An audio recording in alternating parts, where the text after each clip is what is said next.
G'day, this is Daniel Watson here from Vertec IT Services with Cybersecurity tip number 54. Today, moving on from what I talked about last week with Zero Trust architecture, a really good meshing principle is the idea of using role-based access control for providing people within your organization access to the resources that they need to do their job. All right? So when you're small, it's very tempting to say, all right, I've got a new person, I'll give them this access, all right? So there might be a file share or what have you, and you give him direct access into that resource, and then away he goes, all right? A few months later, somebody else joins the organization, they get individually added.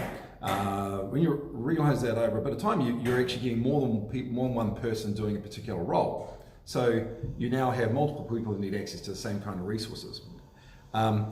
At some point, you want to go back and assign the same resources to what the other guy did or what the previous guy did.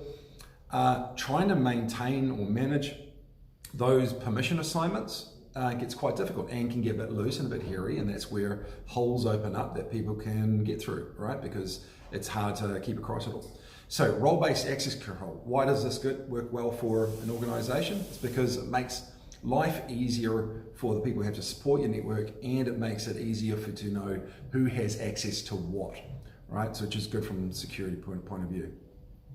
So how does that work?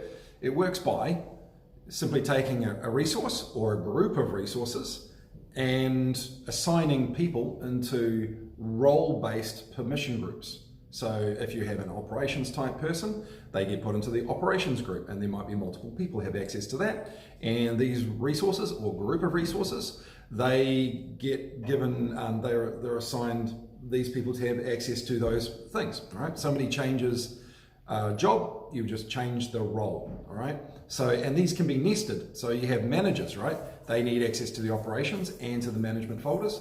So they get put into the managers group, and the managers group is also a member of the operations group. So it becomes very simple. You just put somebody into the managers group, they get access to all the resources that flow down underneath that.